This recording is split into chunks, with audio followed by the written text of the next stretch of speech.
I found a hidden door in my basement. I wish I had never opened it. It began at 4:13 a.m. on a mid-autumn morning, one of those cold, silent hours before dawn when the world holds its breath. I was in bed, staring at the ceiling's shifting shadows, feeling oddly unsettled. The digital alarm clock's red numbers glowed dimly, and somewhere in the old pipes of my century-old farmhouse, a soft metallic tick kept pace with the thrum of my heart. I had lived in this house, an old Victorian on the outskirts of a small Midwestern town, for 5 years, having fled the city in search of quiet and space. On the surface, it was charming, painted pale blue, with a wide porch and tall, graceful windows. Yet it held something else beneath the floorboards. A presence, maybe? An atmosphere thick with old secrets. I had felt it since the day I moved in, but I had told myself it was nothing, just the weight of decades of history. Old houses hum with memory, right? But that morning the unease was sharper than ever, as if something in the darkness called out to me. Sleep was impossible. I rose quietly, put on slippers, and went downstairs, turning on the kitchen light and brewing coffee to chase the chill from my bones. I stood at the window, gazing into the blackness of the backyard. No stars, no moon. Just the silhouette of the old oak behind the garage. A kind of gravity seemed to tug at me, pulling me somewhere. And though I couldn't name it then, I felt its direction, downward. The basement. I rarely ventured into the basement at night. It was a dank, low-ceilinged space with stone walls and that unshakable smell of old earth. Typically, I used it for storage, boxes, tools, old furniture. But on that morning, the impulse to go there was overwhelming. I told myself I'd look for a missing hammer or a box of photo albums I'd been meaning to sort. I knew I was lying. I just needed to go down to see something I could not yet imagine. Armed with my phone's flashlight, I descended the wooden steps into the dim, musty air. The overhead bulb cast a pallid glow. Everything was as usual. Stacks of boxes, a rickety shelf holding paint cans, a crate of old lanterns. But as I stood there, sipping coffee and feeling my pulse in my ears, I noticed a draft. A faint, cold current of air along my ankles, as though something breathed behind the walls. I traced the source of that chill to the far side of the basement, where an old oak shelf stood flush against the foundation wall. It seemed so solid, so permanent, that I'd never thought to move it. But that morning, I pulled boxes aside and tried to shift the shelf. At first, it wouldn't budge. After removing everything heavy, paint cans, toolboxes, I managed to scrape it aside inch by inch. The screech of wood and metal over stone made my skin crawl. When I had cleared a foot of space, I saw it, a small wooden door, about 3 feet high, set into the stone wall. Painted appealing, faded green, it had no handle, only a keyhole. I stared, disbelieving. How had I never noticed this? The inspection reports from when I bought the house never mentioned a second door in the basement. Trembling with inexplicable excitement and dread, I pressed my ear against it. Nothing. But the draft was stronger here, and it smelled faintly sweet and metallic, like old, wet iron. I fiddled with a small screwdriver and a thin pick, hoping the lock was old and simple. To my shock, after a minute or two, there was a click. The door opened an inch. Something cold and foul breathed out from that darkness. "Hello?"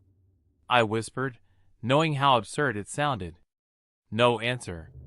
I pulled the door wider and shone my flashlight inside.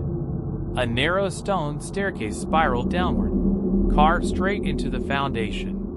My heart hammered. A secret cellar beneath the cellar.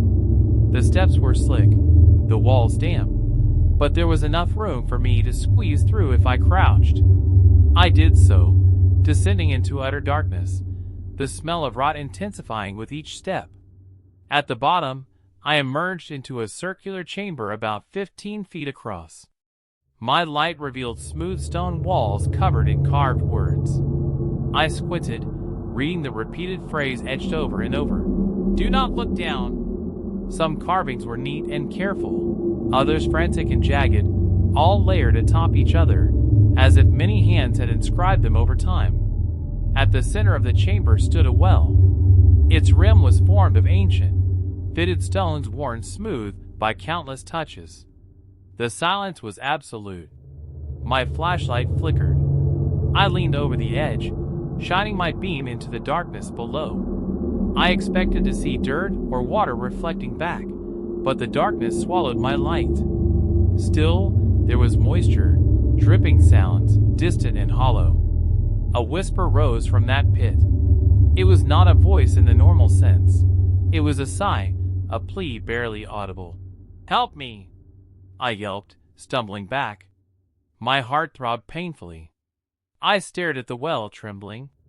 That could have been my imagination. Just the wind. Maybe my fear conjured it. But as I forced myself closer, I heard it again, soft but distinct. "Help me!" Cold sweat broke over my skin. I wanted to run, but some strange pity or curiosity held me. "Who's there?" I whispered. No answer came, only a faint ripple of sound, like something shifting in deep water. The carvings glared at me. "Do not look down." I backed away. Whoever or whatever was in that well, I did not want to see it. I fled to the stairs and climbed them 2 at a time. The silence behind me pressed at my back like a hand. I emerged in my basement, heart pounding, slammed the small door shut, and shoved the shelf back in place. I bolted upstairs.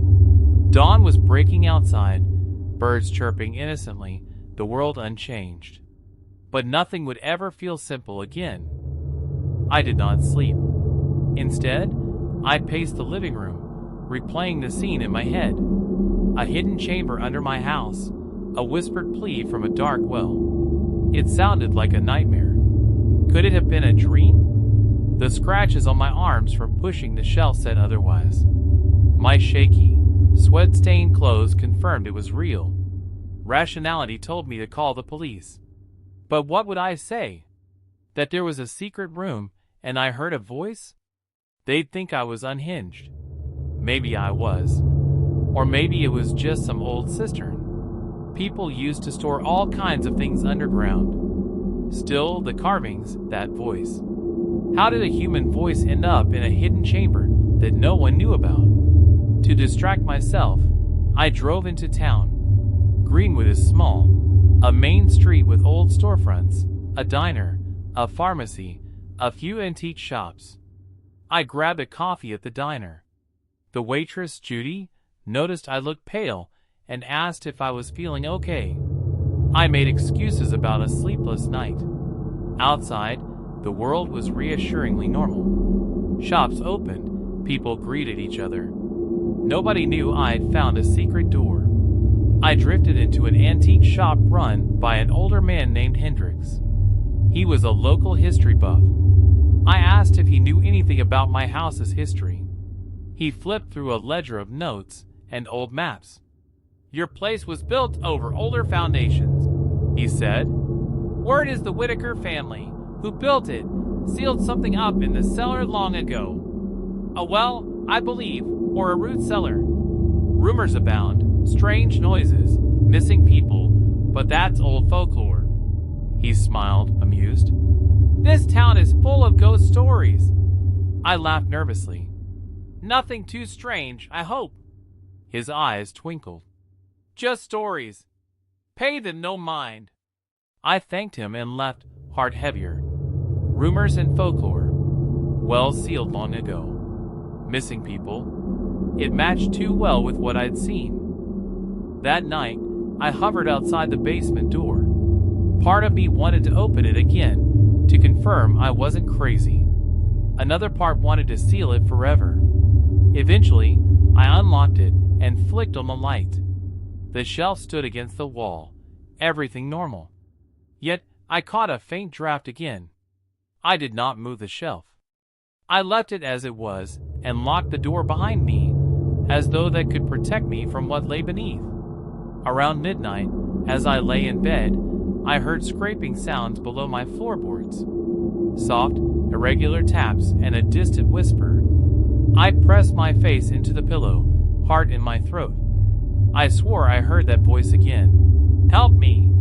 It sounded sad now, desperate, but also mocking, as if testing me.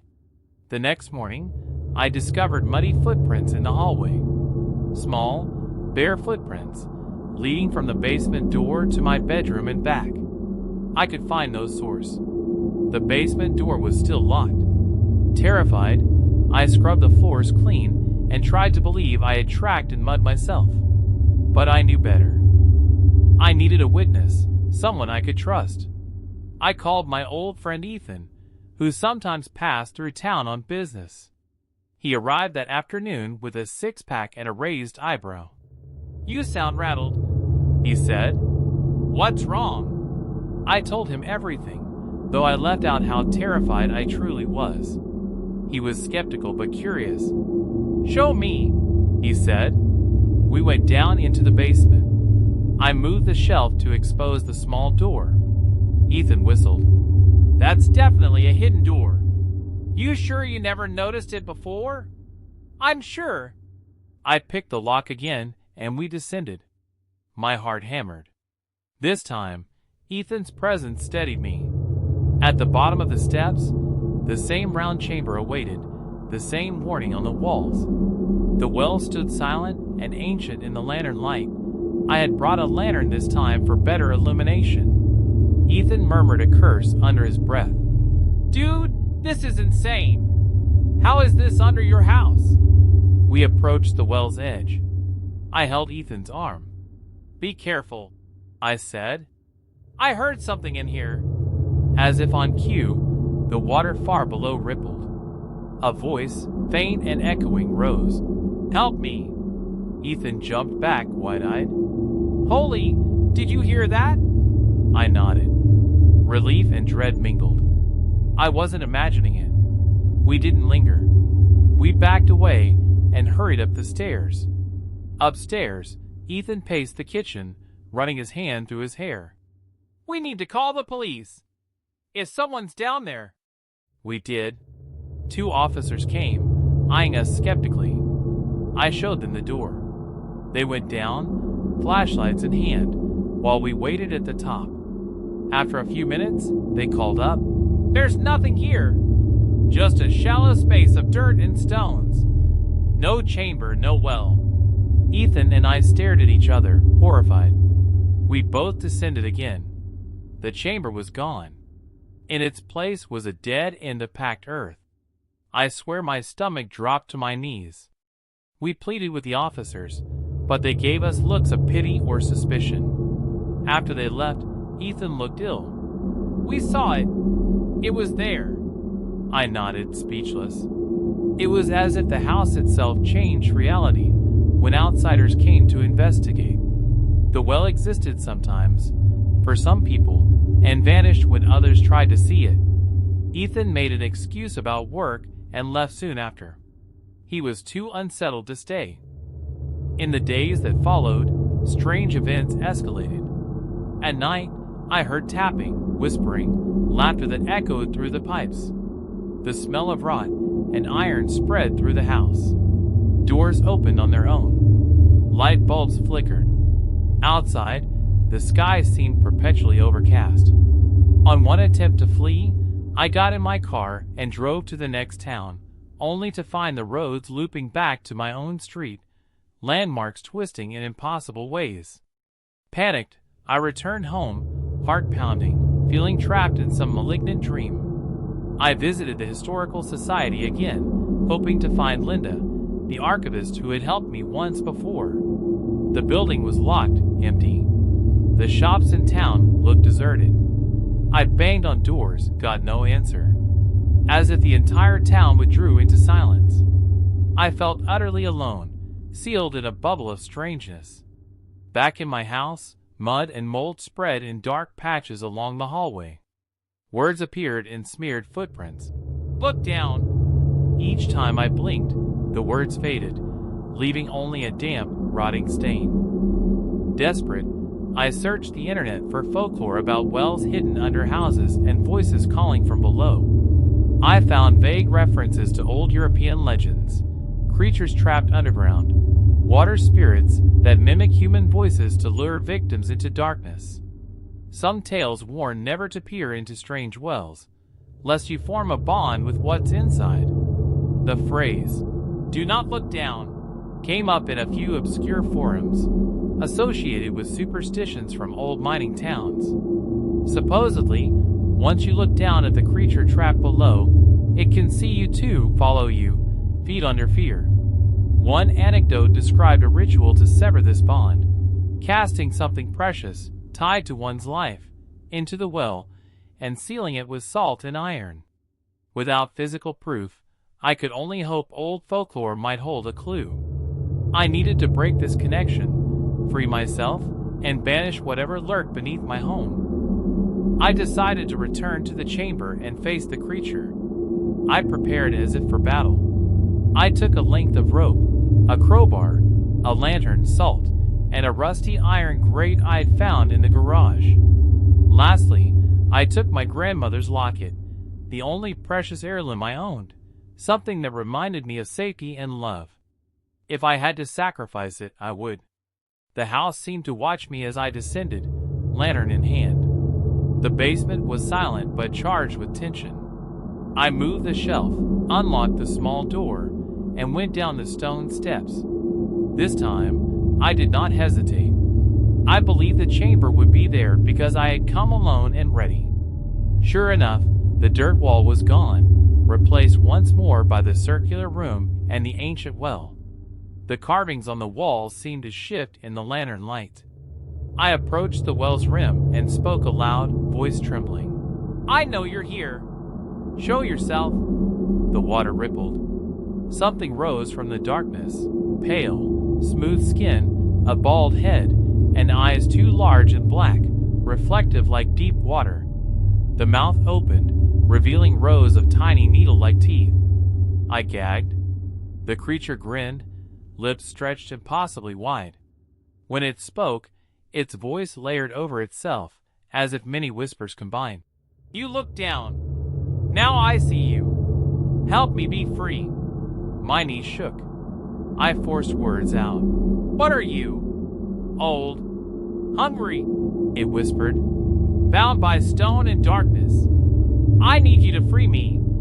I shook my head, tears in my eyes. "No. I'm here to end this. To seal you away." It hissed, a sound like steam escaping. "You cannot. We are tied. Your fear feeds me. Look around. Your world bends. Soon I'll break through." My heart stuttered. I remembered the ritual, something precious, then iron and salt. I opened my grandmother's locket, kissed it, and held it over the well. My voice wavered as I said words half remembered from the folklore. "By iron and salt, I sever this bond. I cast my treasure into your darkness, and I deny you passage to my world." The creature's grin faltered. Its eyes narrowed. I dropped the locket into the well, the small metal shape spinning into darkness. A soft plunk echoed below. Then I slammed the iron grate over the well's mouth and poured salt along the rim. The creature shrieked, splashing violently. The whole chamber trembled. Dust rained from the ceiling. "Stop!" it screamed, voice twisting with fury. "You know not what you do." I pressed down hard on the grate. "You will stay where you are forever." My voice sounded stronger than I felt. The water boiled below, hissing as salt touched it. I felt a surge of cold air rush past me, and the creature's screams dissolved into frantic whispers, then silence. A final ripple lapped the stones. Then stillness. I remained crouched there, panting, tears on my cheeks. The chamber grew quiet. The smell dissipated. The carvings faded as if drained of meaning. I waited, ears straining, but heard nothing. Had I done it? Had I broken the curse? I climbed the stairs and emerged into the basement, heart hammering. This time, when I looked back, I saw only a shallow alcove behind a small door. No chamber, no well, just stone and dirt. I pushed the shelf back, hammered nails into place, sealed it as best as I could. I scattered salt along the baseboards and whispered a prayer, though I'm not religious. Upstairs, I found the house quiet. The air smelled fresh, as if a storm had passed. The lights were steady, the floors clean. I slept a dreamless sleep for the first time in weeks. In the following days, I ventured outside. The town was normal again. People smiled, cars passed, the sun shone. Judy asked me how I was feeling, and I managed a genuine smile. Ethan called, and I told him things had quieted down. He didn't press for details. We never really talked about what we saw again, preferring to leave it in the realm of the unexplainable. I never recovered my grandmother's locket. The sacrifice still stings. Sometimes, at night, I finger the empty space where it once hung around my neck. But what I gave up saved me. The creature below is sealed away, I believe. It cannot lure me with its voice or warp my world with fear. Yet I remain cautious. Old houses have long memories, and I know what lies buried beneath my basement floor. I will never move that shelf again, never open that hidden door. The warnings carved in the stone. Do not look down. I now understand as the words of those who came before me, who resisted that terrible whisper in the dark. Though life has returned to normal, sometimes I wake in the hour before dawn, my heart racing for no reason. I sip coffee and stare at the backyard's old oak tree. I listen to the quiet hum of the furnace and the gentle creak of beams. In those moments, I remember the shape in the well, the voice that pleaded and mocked, the twisting unreality of my trapped life. I recall that impossible place under my home, where I glimpsed something ancient and hungry. I tell myself it's over. I perform the ritual, seal the creature with iron and salt. The well is closed, but the memory lingers, reminding me that not every secret door should be opened, that not every plea for help should be answered. Some truths are best left in darkness, unreachable and unseen. If I ever doubt this, I recall that first morning's instinct, that subtle pull toward the basement. It was not an accident. The house wanted me to find that door, or the thing below wanted me to look. Curiosity nearly destroyed me. Knowledge almost let something terrible into our world. Now, when I find myself awake at 4:13 a.m., the house is silent in a natural, comforting way. The atmosphere, once oppressive, has lifted. But I remain careful. I do not look down into dark spaces. I do not pry into ancient mysteries.